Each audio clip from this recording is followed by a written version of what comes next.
მშვიდობის მოგესალმებით კომერსანტის დილა შეგახსენებთ ეთერში ნოდარ სირბილაძესთან და სალომე სოსელიესთან ერთად და გადაცემას გავაგრძელებთ ინფლაციაზე საუბრით სტუმარი შემოგვიერთდება და მასთან ერთად განვიხილავთ იმ დინამიკას რაც გვაქვს სწორედ ინფლაციასთან მიმართებით მაისში და სტატისტიკაც რომ შეგახსენოთ მოკლედ 2025 წლის მაისის წლიური ინფლაციის ანგარიშის მიხედვით რომელიც საქსტატმა გამოაქვეყნა გასულ თვეში წლიური ინფლაცია 3.5%-ს შეადგენდა, ეს თანხა აპრილთან შედარებით 0.1%-ული პუნქტით მეტია. საქსტატის თანახმად ინფლაციაზე ყველაზე დიდი გავლენა სურსათისა და უალკოჰოლო სასმელების ჯგუფმა იქონია. სწორედ ამ თემას განვიხილავთ და გავიგებთ რა დინამიკას უნდა ველოდოთ მათ შორის შემდგომ პერიოდში პრინციპში ინფლაციის დაჩქარებასთან დაკავშირებით აქამდეც მოგვისმენია შეფასებები. ირაკლი მუცხვალაძე ეკონომისტი გვერდება პირდაპირ ეთერში. ბატონო ირაკლი მოგესალმებით პირველ რიგში.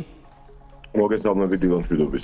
მადლობა თქვენი დროისთვის და მოდით სწორედ აი ამ დინამიკას თუ გადავხედავთ სამიზნე მაჩვენებელი გვაქვს 3%, თუმცა წლის დასაწყისიდან ყველა მიმოხილვასა თუ ანგარიში აღნიშნული იყო რომ წელს მიზნობრივზე მაღალი ინფლაცია გვექნებოდა. 3.9% წლიური მაჩვენებელი რა სიტყვით ამაზე, რამდენად იყო მოსალოდნელი ან რამდენად უნდა ველოდოთ რომ ამაზე მაღალი იქნება უკვე დარჩენილ პერიოდში წლის. მოდით ჯერ ერთი საუბრობთ რომ რამდენად რეალურია ეს მონაცემი. დიახ. ჩვენთან გამოიყენება ის მეთოდოლოგია, რომელსაც იყენებენ სკანდინავიურ ქვეყნებში, თუმცა ჩვენი ეკონომიკური მდგომარეობა მკვეთრად განსხვავდება სკანდინავიური სახელმწიფოებისგან. ანუ რას გულისხმობ? საშუალოდ შეწონილად ითვლება, რომ ადამიანი მოიხმარს საკმაოდ დიდი რაოდენობით ყოველთვიურად იყიდულობს ახალ ტექნიკას, ანსაცმელს, ძვირადღირებულ ნივთებს, რაც სამწუხაროდ საშუალოდ საქართველოს მოსახლეობისთვის ხშირ შემთხვევაში ფუფუნება არის. ჩვენთან სამხმარებლო კალათაში ძირითადად შედის საკვები პროდუქტები უფრო დიდი ოდენობით, ვიდრე მაგალითად ტექნიკა ან ავეჯი მოსახლეობის უმრავლესობისთვის. ამიტომ როდესაც ჩვენთან ძვირდება საკვები პროდუქტები, რეალურად ეს უფრო მაღალ ინფლაციაზე მიგვითითებს, ვიდრე იმ მეთოდოლოგიით დათვლილი მაჩვენებელი, რასაც საქსტატი მოგვაწოდებს. მაგალითად, კონკრეტული შემთხვევისთვის რო ავიღოთ, ამ თვეში ყველაზე დიდად არის გაზრდილი ფასები ხილბოსტრეულზე. დიახ.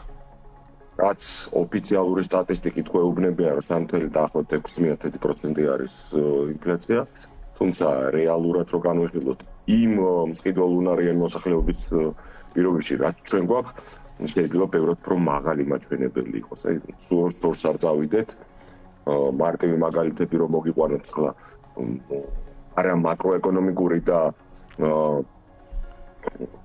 ფისკალური პოლიტიკის თვალსაზრისით კი არ შევხედოთ, უბრალოდ ადამიანური, თქვენ მაყურებელიც რომ მარტივად მიხდეს.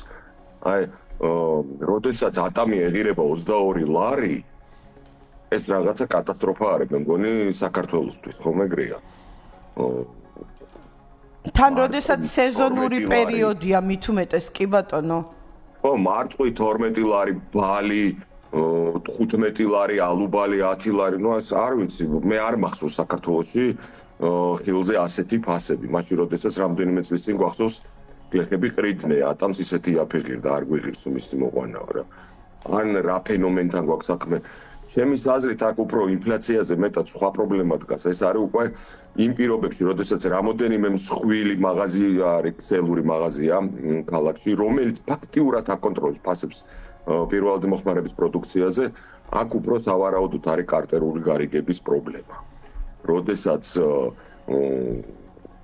მომხმარებლამდე მიცული პროდუქცია ხელოვნურად არის გაძვირებული. აი ბრენდირებულ სუპერმარკეტებს გულისხმობთ ბატონო ირაკლი ამ შემთხვევაში? რა თქმა უნდა, ისინი არიან ძირითადი ბაზრის მოწილეები ახლა. ეგრეთ წოდებული ბაზრობების წილი მომხმარებაში მკვეთრად არის შემცირებული. ახლა აღარავის აღარ უნდა ამ საცობებში დგომა, ყველა მიდის ადგილობრივ მაღაზიაში, იქნება ეს ორი ნაბიჯი თუ უნივერსამი, კარფური თუ ასე შემდეგ, ხო?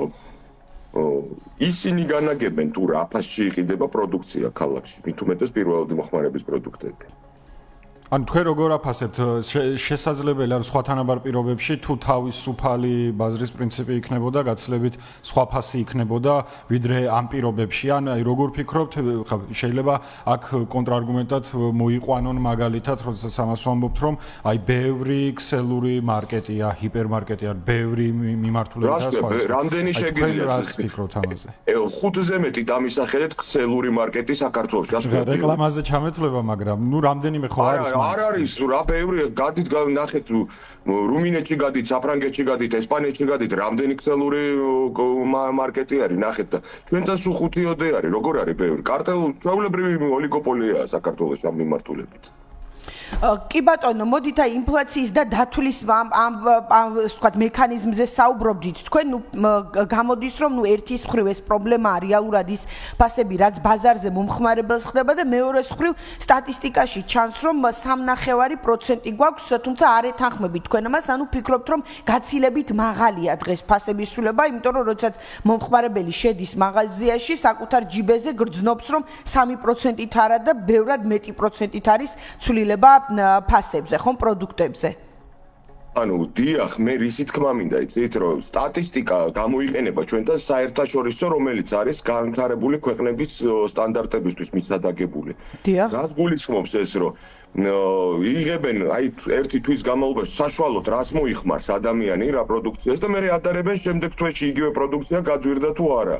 მაგრამ რა პროდუქტებს იღებენ ახლა მაგალითად რატო აღვნიშნე სკანდინავია შვედეთში საშუალო შემოსავალი იმხელა აქ ადამიანს აქ გინდათ დანიაში რომ შეუძლია თავს ფუფუნება მისცეს რომ ყოველთვიურად შეიძიოს ახალი ტანსაცმელი ახალი ტექნიკა მობილური ტელევიზორი ავეჯი რაღაცა და ეს შედის იმ შენაძენებში რომელსაც ყოველთვიურად ის ადამიანი ყიდულობს საქართველოში სამწუხაროდ მოსახლეობის უმეტესობას არ აქვს ამის ფუფუნება რომ ყოველთვიურად ახალი ტექნიკა თუ ავეჯი შეიძინოს ამ მაგრამ ამ სტატისტიკას შესულია ამ ტექნიკისა და ავეჯის ფასები კი ბატონო და ტექნიკაზე და ავეჯზე ფასები საქართველოში არ იზრდება მანდამაინც რომ მაგის ბევრი მყიდველი საქართველოში სამწუხაროდ არ არის ღარიბი ხალხია ძირითადად მაშინ როდესაც პროდუქტებზე ფასი რო იზრდება ჩვენთან ძირითადი ხარჯი ადამიანს საკვებზე პროდუქტზე და რეალურად რო გავზომოთ მაგას ვიძახით ადამიანის მოხმარებაში ძირითადი წილი აქვს პროდუქტს ანუ პროდუქტი რო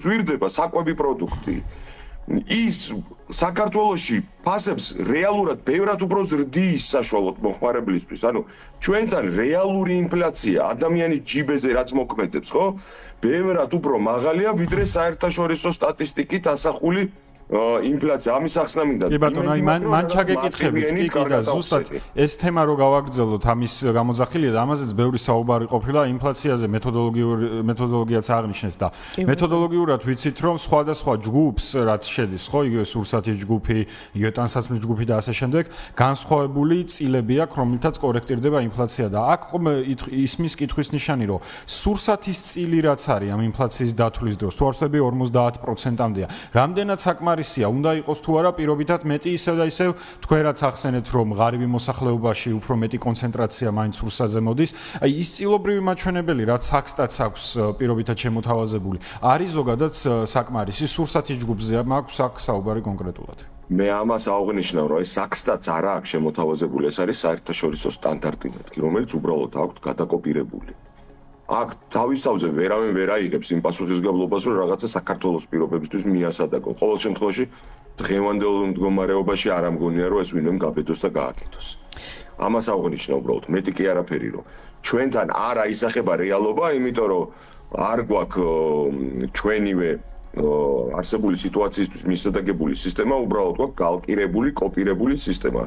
ახლა ეს სიმართლეა ვიღაცას უნდა და გაიგებს ამას, ვიღაცას არ უნდა და თვალებს დახუჭავს და ლამაზად ხელფას აიღებს თვის ბოლოს, იმიტომ რომ რაც საჭირო იყო ფურცელზე რაც ეწერა, ის დაწერა და გააკეთა. ეს ხო ხვდებით ბევრ სექტორში არის ჩვენ ქვეყანაში, რომ საქმე კეთდება ზრდილობისთვის და არა იმისთვის, რომ რეზულტატი დაიდოს. კი ბატონო. თუმცა ვართ იმ მდგომარეობაში, რაშიც ვართ სამწუხაროდ. კი ბატონო, თუმცა ის რაც გვაქვს ახლა, რაც რითაც რომელსაც ხელმძღვანელობს საქსტატი ეს სახეზია და ამ მაჩვენებლით არის 3.9%. აი როგორ ფიქრობთ, რა იქნება შემდგომ პერიოდში ზაფხულის განმავლობაში, როდესაც აი სურსათზე და განსაკუთრებით ჩვენ ხილბოსტნეულის ნაწილი ვახსენეთ და ამ ნაწილში მოხმარება იზრდება და შემდგომ პერიოდში აი რას ელოდებით თქვენ ინფლაციასთან, ფასების ზრდის დინამიკასთან დაკავშირებით წლის განმავლობაში, დარჩენილ პერიოდში? ხშირ შემთხვევაში მოსახლეობაში არის არასწორი ინფორმაცია გავრცელებული, ეს ინფლაცია გონია თუ რაღაცა ასე ეგრეთ წოდებული ესეც ხილია, რომელიც ხეზე იზრდება და ამიტომ რაღაც უცნაურად უყურებს. სინამდვილეში ინფლაცია უბრალოდ არის ფასების ზრდა, მეტი არაფერი, ხო? დიახ. ფასების ზრდა რაზეა დამოკიდებული? ეს არ არის ეკონომიკაზე დამოკიდებული რაღაცა ეკონომისტის ექსპერტულ აზრზე ან ასე შემდეგ. ჩვეულებრივ ცხოვრებაზე, ქვეყანაში მიმდინარე პროცესებზე დამოკიდებული, უბრალოდ ამას ეკონომისტები ვზომავთ ადამიანების ჩვეულებრივ ცხოვრებას რიცხვებში და მე ავსახავთ ფურცლებზე. მეტი კი არაფერი. ამიტომ ცხოვრებაში რაც მოხდება, იმისი ანარეკლი იქნება მე ეკონომიკაშიც. შესაბამისად, ინფლაციასაც შეეხება. სავარაუდოდ ზაფხულის პერიოდში უნდა მოველოდეთ ფასების ოდნავ შემცირებას ხილბოსტნეულზე, რაც აისახება ზოგადად ინფლაციაზე, იმიტომ რომ რაოდენობრივად, თუ ისევ რაღაცა გარიგებასთან არ გვექნა საქმე ხელმეორედ, რაოდენობრივად ეს ხილბოსტნეულის რაოდენობა დიდი იქნება და იმისთვის რომ რეალიზაცია მოახდინონ, მოუწევთ ფასების დაწევა შედარებით. თუმცა ეს წინა წლებშიც იყო ეს ტენდენცია, ამიტომ წლიური ინფლაციის ჭრილში დიდი განსხვავება არ იქნება. სამწუხაროდ უნდა აღვნიშნოთ ამას დაგიდასტურებთ ნებისმიერი ეკონომისტი მსოფლიოს ნებისმიერ ქვეყანაში ფასები იოლად იზრდება, მაგრამ მათი შემცირება საკმაოდ პრობლემური საკითხი არის. ამიტომ ინფლაციის შემცირება ძალიან რთული საკითხია, მით უმეტეს იმ მონეტარული პოლიტიკის პირობებში, რომელსაც ატარებს დღეო საქართველოს სახელმწიფო და ეროვნული ბანკი. ეს რეალურად არ მიგვაჩნია, ამიტომ სამწუხაროდ ის ტენდენცია, რაც დღეს არის ინფლაციასთან მიმართებაში, გაგრძელდება. კი ბატონო, და აი თქვენ ეროვნული ბანკი და მონეტარული მიმართულება ახსენეთ, ველოდებით დაახლოებით 10 დღეში იქნება შემდეგი სხდომა, მაშინ ესეც გითხარით ვისარგებლებ შემთხვევით რა მოლოდინი გაქვთ ხო 8%, რომელიც ბოლოს სხდომები უცვლელად არის, მაგრამ იმ გამოწვევების ფონზე რაც თქვათ ინფლაციას რამდენი გვაქვს დრო, იმიტომ რომ ერთი ძალიან საინტერესო საკითხია, რომელზეც მინდოდა მე კი ბატონო, გისმენთ ეს რეფინანსირების განაკვეთთან დაკავშირებით მინდოდა მე თქვა და მე ვიცი რომ თქვენს გადაცემას უსმენს და უყურებს ხშირ შემთხვევაში ბევრი არაეკონომისტი და არაბიზნესმენი უბრალო მოქალაქე რა და მათ გასაგონად მინდოდა მე თქვა უბრალოდ ხშირად აქვთ ეს პრობლემა და ბევრი მეკითხება რომ აიო ბანკებისგან ამხელა პროცენტში გვაქვს სესხიო, მაგრამ ბანკი რა შუაში ეს მთავრობა ეს დამპალიო რამხელა პროცენტში აქვს ეს რეფინანსირების განაკვეთა და მიტო გვაძლევს ბანკიო მაღალ პროცენტში. ესეთი ასე ვთქვათ, მუშურგლეხურად ესეთი გამართლება აქვთ თურმე ბანკებს, როდესაც მოსახლეობაში მაღალ პროცენტში გასცემენ სესხებს. დიახ. ეს საკითხი უბრალოდ მინდა რომ ერთხელ აუხსნა ძალიან მარტივად თან. კომერციული ბანკების საპროცენტო განაკვეთი საერთოდ არ არის დამოკიდებული ეროვნული ბანკის რეფინანსირების განაკვეთზე. ეს უბრალოდ ეგრეთ წოდებული რუსული კალკა რო გამოვიყენოთ, ატმასკა არის კომერციული ბანკებისთვის. იმიტომ რომ მათი საბრუნავი კაპიტალი რამოდენიმე 10 მილიარდ დოლარს აჭარბებს, ეს ვიცით ოფიციალური მონაცემებით საქართველოში, მაშინ როდესაც ეროვნული ბანკისგან მათ მიერ აღებული თანხები აი რამოდენიმე 100 მილიონი დოლარის ფარგლებში ტრიალებს ყოველდღიურად რომ დააბალანსონ თავისი მიმდინარე ანგარიშები. ანუ სესხს კომერციული ბანკები ეროვნული ბანკიდან აღებული ფულით არ გასცემენ, მეგობრებო. ეს არის ცალსახა მონაცემი, რომელიც შეგიძლიათ უბრალოდ გადაამოწმოთ.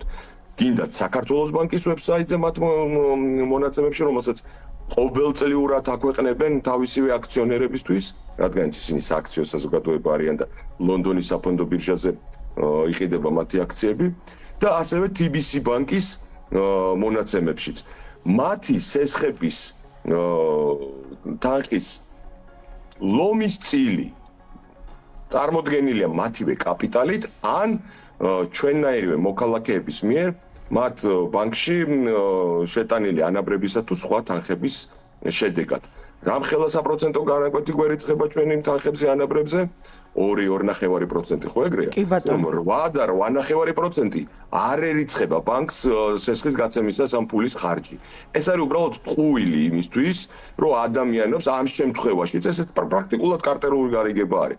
ძვირი პროდუქტი მიყიდონ და თავი გაიმართლონ იმით, რომ აი, ეროვნული ბანკი 8.8%-ში გვაძლევს თანხას და ჩვენ რა ვქნა, ჩვენ ხო რაღაცა უნდა დაგვრჩეს. აი ესეთ კიდევ ერთ სამწუხარო გარიგებასთან გვაქვს საქმე. რა არის პრობლემა? ძირითადად ალბათ განათლების პრობლემაა ის, რომ ინფორმაციული ვაკუუმია და ხალხს არ აქვს ეს ინფორმაცია, არ ფლობს ამას და მიაჩნიათ, რომ სხვა გამოსავალი არ არის, რა ვქნათ და მიდიან მერე აი ამ კაბალურ პირობებზე. კი ბატონო, დიდი მადლობა. წარმატებებს გისურვებთ. ირაკლი მურცხოვაძე, ეკონომისტი, საუბრობდა ჩვენს ეთერში.